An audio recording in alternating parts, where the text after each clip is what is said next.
Listen, this really hits home. My mom has worked in an office all her life, and I've seen how often people like her are simply not appreciated. This isn't just a video for views, it's a story based on real experiences. I want the people to recognize themselves in moments like this and not repeat other people's mistakes. All the names and companies are fictional, of course, but the essence is unfortunately all true. I knew something was off the second Damon smiled at Connor like he'd discovered fire. We were in the middle of a Thursday operation sync, just five of us on Zoom, when Damon said it, grinning, smug, like he was announcing a damn gender reveal. Let's take a moment to congratulate Connor, he said, for his $27,000 retention bonus, a well earned reward for driving modernization. Connor looked like a puppy that just learned to sit. He laughed nervously, muting and unmuting himself. I just sat there, blinking at my screen, heartbeat ticking louder than the HVSE hum. My camera was off, thank God. If it hadn't been, someone would have seen me clench my jaw so hard I almost cracked a molar. By the way, if you're listening and getting pulled in, do me one favor. Tap that subscribe button and like the video. I know it sounds small, but it genuinely helps the team bring more of these stories to light. Seriously. Most folks listen without ever clicking anything, and that one click goes further than you think. I didn't say a word in that meeting, just nodded when Damon said we were all part of the winning team. A few minutes later, my HR portal pinged. My bonus was there too, $4,500, less than 1/6 of Connor's. I refreshed the page 3 times, convinced it was a glitch. It wasn't. I wasn't angry, not in the way people imagine. I didn't shout. I didn't throw things. It was more like a switch flipped in my chest. Something cold. Mechanical. Like hearing a strange knock inside your engine while cruising down a highway. You don't pull over right away. You just register the noise, note the rhythm, and start calculating how far you can coast before the whole thing falls apart. I'd been at Linden Tech for 8 years. Long enough to know every vendor contact by name, every licensing renewal date from memory, and every silent back-end system that kept our financial ops humming like a Vegas slot machine. I didn't flaunt that knowledge. I protected it, quietly, religiously. When systems crashed, it wasn't the VPs who fixed it. It was me. Always me. Back in 2018, during the infamous spring breach, when we almost lost 6 terabytes of legacy client data, it was my rollback that saved our ass. It took me 72 hours straight. I ate cup noodles under my desk and pissed in a coffee cup once just to avoid downtime. No one remembers that, but I do. And so does Clause 7C of the retention agreement they begged me to sign afterward, buried in an old PDF they probably forgot existed. That clause? It said that if I triggered an unplanned offboarding within 30 days of receiving a non-proportional bonus compared to newer personnel, I was entitled to full compensation review and penalty payout. In other words, if they tried to shortchange me while throwing bags of cash at someone else, someone with no institutional memory, I had leverage. I hadn't thought about that clause in years, until that Thursday. After the call ended, I walked to the break room and stood staring at the vending machine like it owed me answers. I didn't need the snacks. I needed the silence, needed to breathe through the fog of disbelief coating my chest, because it wasn't just the money. It was the message, Damon's little speech, the bonus differential, HR's automated "You're appreciated" banner. It all said the same thing, loud and clear. I wasn't going anywhere, so I wasn't worth paying to stay. Legacy. That was his word. Legacy people resist change. No, Damon. Legacy people remember everything. By the time I got back to my desk, I'd already dug through my files. Folder labeled HR contracts signed. Subfolder Retention 2018. There it was, my digital insurance policy, Clause 7C, highlighted in yellow, time-stamped, downloaded, printed. That paper stayed folded in my planner all weekend. I didn't wave it in anyone's face. I didn't call HR. Hell, I didn't even tell my partner. But I knew what I was going to do, and when. Quiet exits echo loudest, and mine was already in motion. The retention bonuses were announced during an all-hands Zoom that Damon insisted on calling a milestone moment. He wore a blazer over a t-shirt like he was pitching a startup on Shark Tank, and called it a transformative culture step. I sat through it with my mic muted and my face stone cold.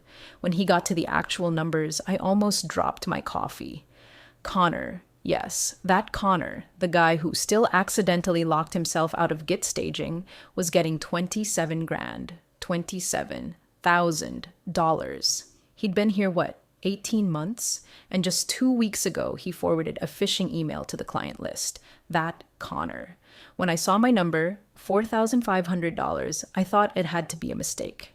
A placeholder. Something someone fat-fingered in payroll. So I asked. Quietly. Privately.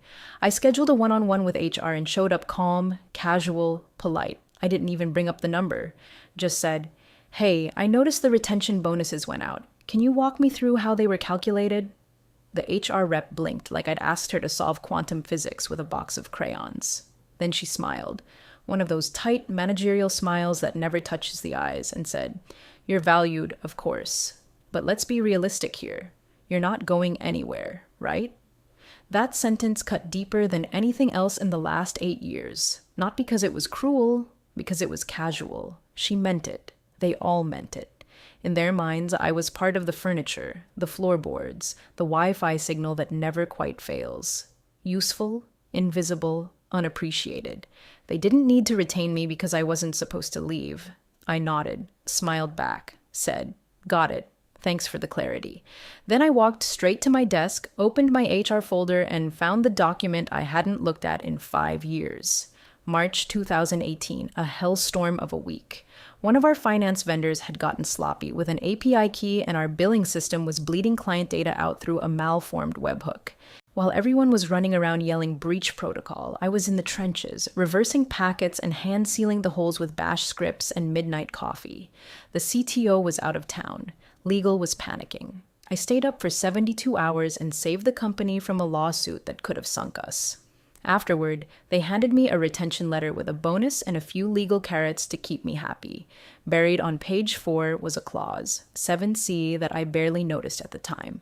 It read, "In the event that an employee designated as critical personnel receives a non-proportional retention bonus compared to newer staff of equivalent or lesser responsibility and initiates an unplanned offboarding within 30 days, Linden Tech will engage in a full compensation review and reclassification audit, with binding arbitration to follow if resolution is not met." I remember thinking it sounded like legal gobbledygook when I first signed it. Now it felt like a weapon sharpened just for this moment. I printed it, folded it slowly like origami, slid it into my planner behind the tab labeled leverage. Then I did something I hadn't done in months. I turned off my Slack notifications, just for an hour. And in that quiet space, I started making a list. Not of demands, not of revenge, just names, systems, password locations, vendor contacts, the things nobody thought about because I always handled them. Silently, flawlessly. They didn't just underestimate me, they forgot who was holding the keys. The building was dead quiet when I walked through it one last time. Servers humming low like a sleeping animal, exit signs glowing red like judgment. I'd stayed behind on purpose, told everyone I was catching up on monthly integrations, which wasn't even a lie. I'd just left out the part where I was catching up for the last time. My heels echoed down the hallway, a slow metronome of finality. I took my time. Cleaned my desk with the care of someone who knew no one else could decipher what half of it even meant. 3 external drives, wiped and unplugged.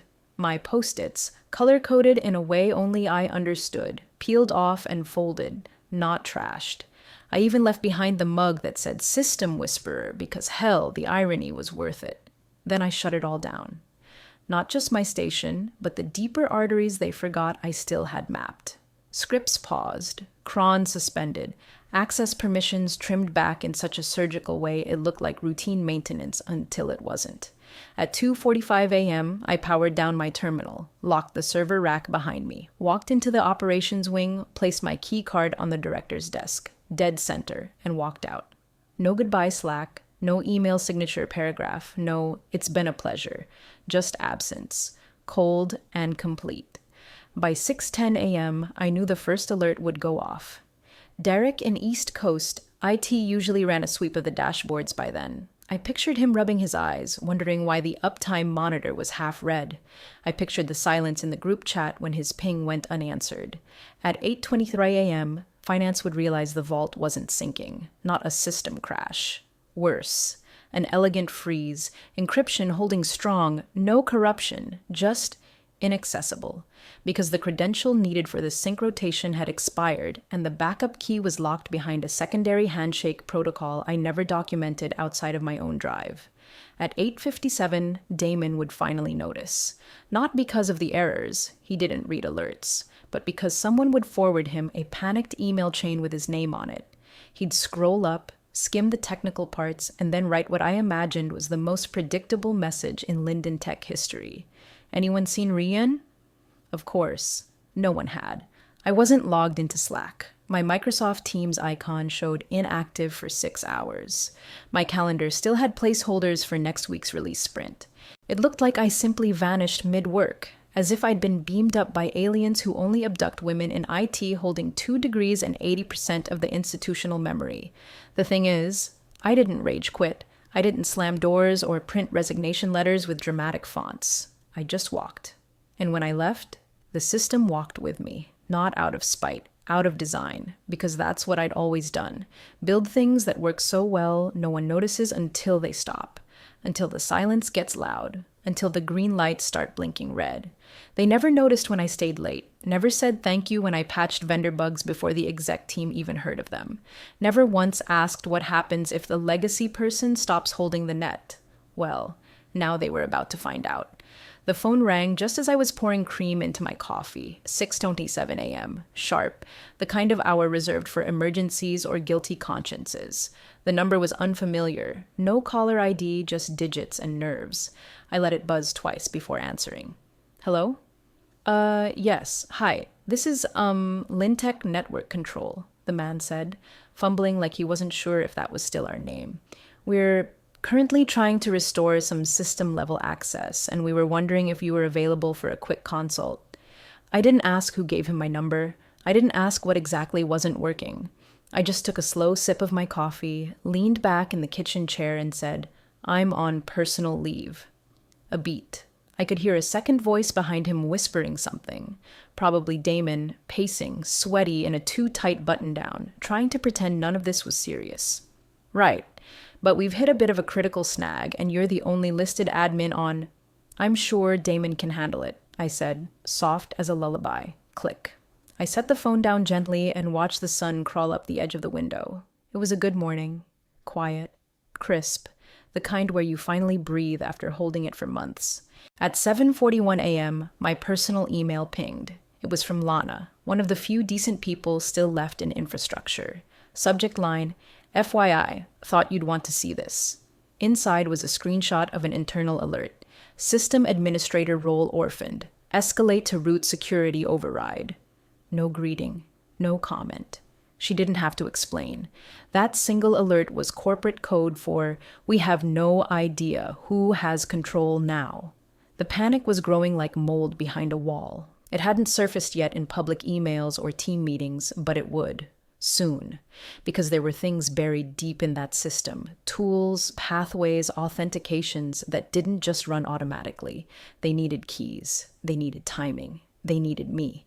I'd left everything technically intact. That was the beauty of it. I didn't delete a thing. I didn't sabotage. I just took back what was mine.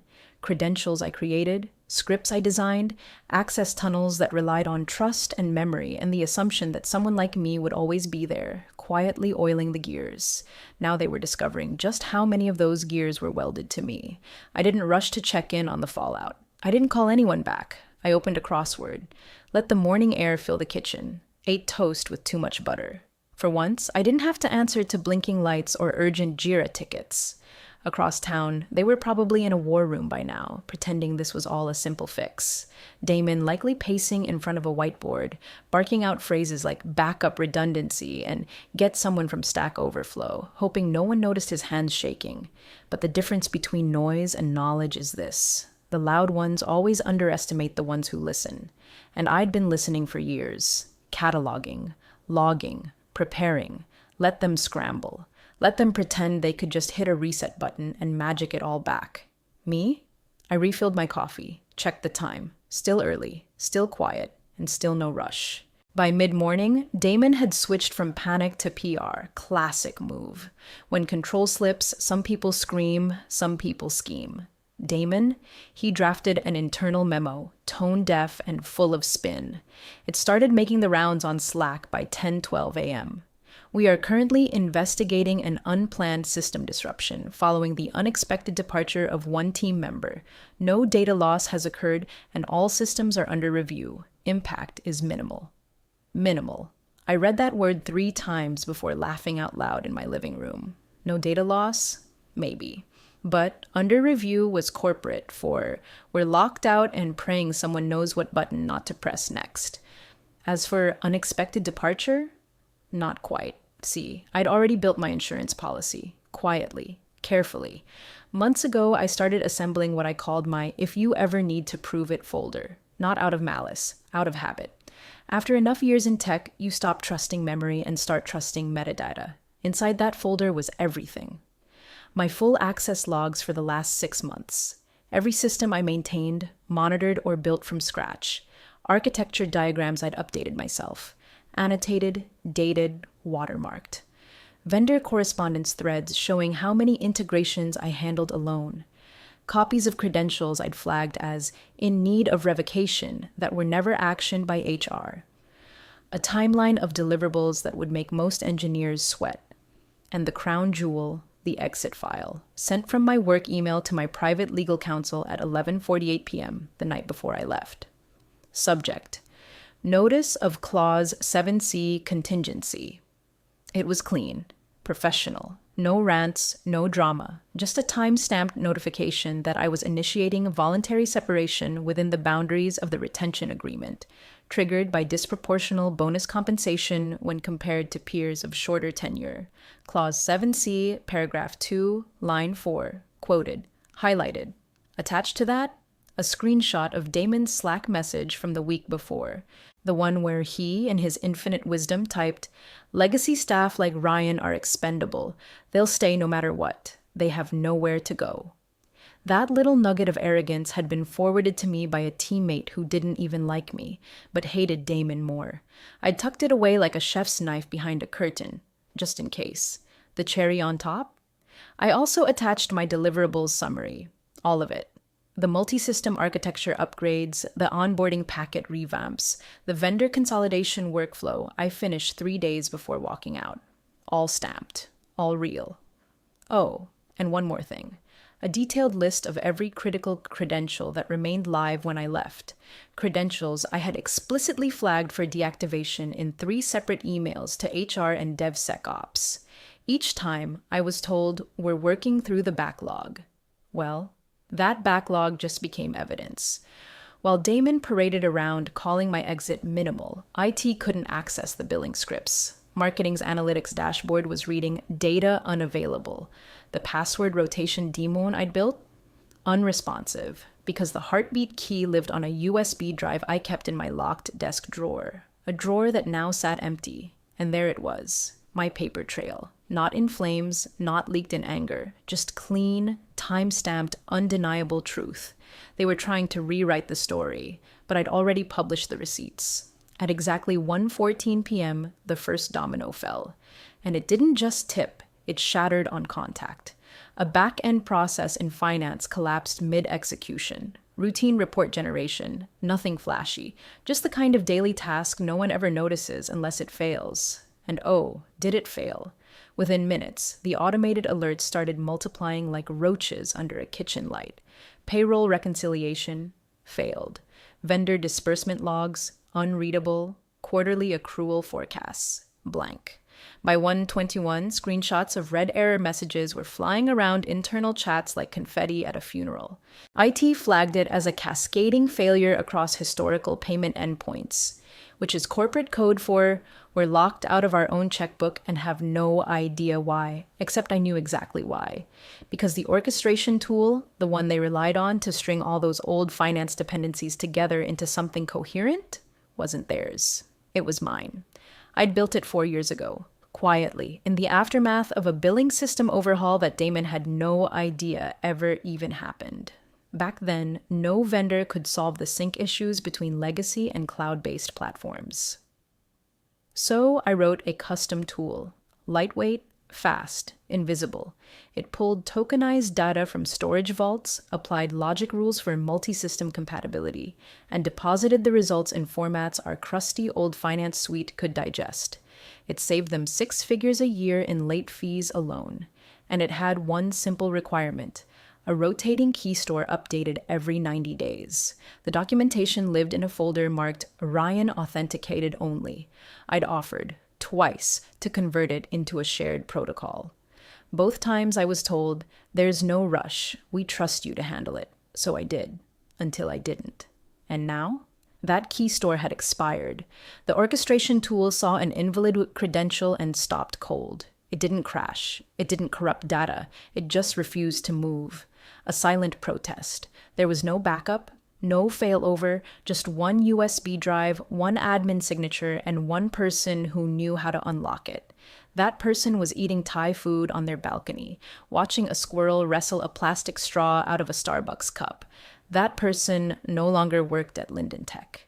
Inside the war room, Damon must have been spinning. He probably called DevSecOps first, asked if the tool could be restarted, then finance, begging someone to manually re-enter data from cached reports. At some point, someone probably suggested rebuilding the tool from scratch. That someone likely got laughed out of the room when they realized the codebase wasn't just undocumented, it was encrypted. By 2:10 p.m., they'd probably realized the full scope of what they'd lost. Not just a worker, not just a legacy resource. They'd lost the blueprint. I didn't leave with revenge. I left with knowledge. Quiet, unflashy, indispensable knowledge. The kind that doesn't look impressive in a quarterly deck but becomes everything when it's gone. They hadn't just underpaid me. They'd severed the one thread holding their Frankenstein of systems together, and now it was unraveling. I waited until the evening, long enough for them to fully marinate in chaos, but early enough to ruin Damon's dinner. Around 6:34 p.m., I opened my laptop, drafted a calm, precise email, and attached one file. No dramatic subject line, no bolded threats. Just subject. Notice of compensation review request. Per clause 7C to hrlindentech.com. CC legal debt to lindentech.com, CTO or lindentech.com. Attachment R. Walker. Clause 7C submission.pdf. The body of the email contained only one sentence. Please see the attached for relevant documentation under active clause. That was it. Simple, surgical, the way they'd taught me to be when they still respected what I did. Inside the PDF, I'd laid it all out in quiet, devastating order. Page 1. My original 2018 retention agreement, signed by 2 executives who'd since stepped down, still binding under company policy. Page 2, a chart showing the current retention bonuses with my $4,500 next to Connor's $27,000, neatly boxed in red. Page 3, internal documentation logs that proved which systems depended on tools I created, maintained, or exclusively accessed. Page 4, a time-stamped record of my final access logins with the system clock noting my last credential deactivation. Page 5, the Slack message from Damon calling me expendable. Page 6, a note confirming my exit had occurred within the 30-day window required to activate Clause 7C. No commentary, no emotional appeals. Just a closing statement in bold at the bottom of the final page. I am open to resolution, but I no longer operate without proper recognition. I didn't expect a reply that night. Corporate legal always plays the delay game, tries to buy time, see who blinks first. But they'd already blinked. The system was breaking down from within.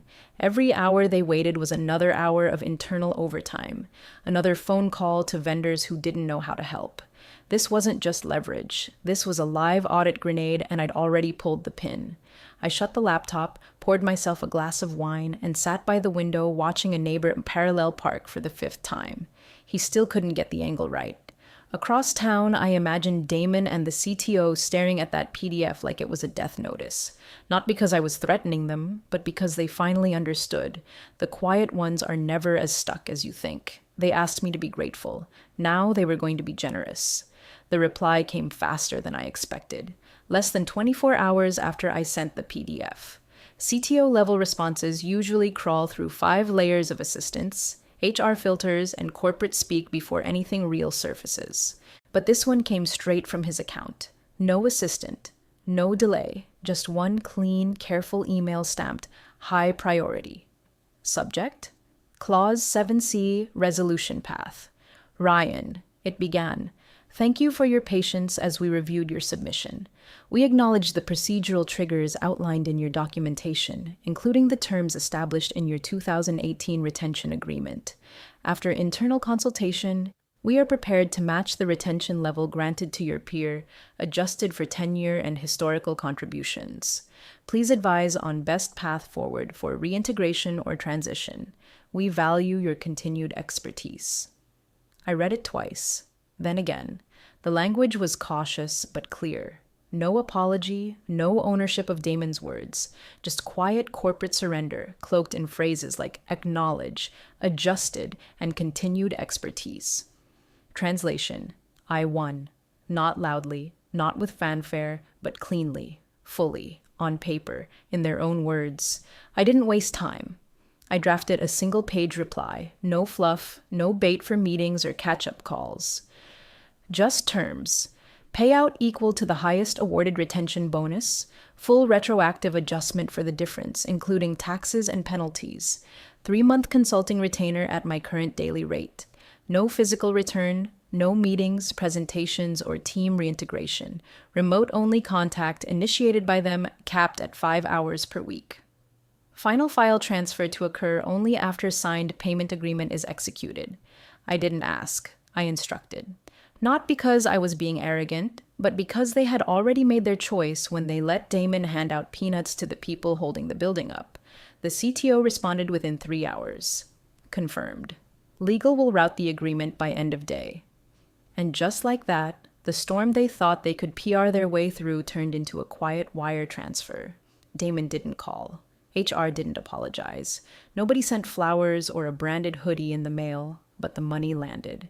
So did the retainer contract, and I never had to set foot in that building again. They spent years assuming I was too loyal to leave, too passive to push back, too quiet to matter.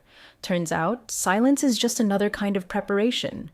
And now, they were paying me for every word I didn't say in meetings, every warning I gave that went ignored, every quiet fix I made that kept their lights on.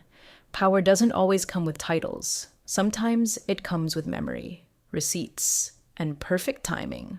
About a month later, curiosity got the better of me. I wasn't checking in to gloat. I didn't need to. The wire transfer had cleared, the retainer payments were automatic, and not a single soul from Linden Tech had reached out since the agreement was signed. Silence on both ends, as it should be. But old habits die hard. So one quiet afternoon, I pulled up their investor portal. Q2 filings had just gone live. I clicked through the usual layers, financial highlights, market performance, leadership updates, until I got to the risk disclosures section. That's where the real stories are told, hidden in dry language and footnotes designed to sound less catastrophic than they actually are. About 2/3 of the way down, there it was. Operational impact due to offboarding gap in legacy systems architecture, resulting loss approximately $1.2 million across Q2. No name, no timeline, no narrative, just a single, quiet admission wrapped in corporate vagueness. But I knew exactly what it was. I kept scrolling. Under leadership transitions, I saw it. Gregory Damon, Vice President of Operations, departed to pursue other opportunities. Of course he did. And Connor, the $27,000 golden boy, gone too. His LinkedIn update said he'd joined some fintech startup with a trendy name and a logo that looked like a melted Wi-Fi symbol. He was now head of innovation, which I assume means breaking things with confidence. I sat back in my chair, fingers still hovering over the trackpad, and let the irony settle. They thought they were playing the game. Cutting costs, rewarding flash over function, treating loyalty like a liability. They didn't realize the foundation wasn't in the contracts or the titles or the weekly dashboards. It was in the people who knew where the cables ran behind the walls. People like me. They didn't just lose an engineer, they lost the blueprint, the map, the quiet muscle memory that made the chaos manageable. And in exchange, a line item loss and a couple of empty titles to refill. I closed the report and shut the laptop. I wasn't angry anymore. I didn't feel vindicated either. Just still. Settled. Let them chase the next shiny thing. Let them throw retention bonuses like darts in the dark. I was never loud, never flashy, never the future of operations like Damon used to say about his pet projects. But funny thing is, quiet exits, they echo the longest.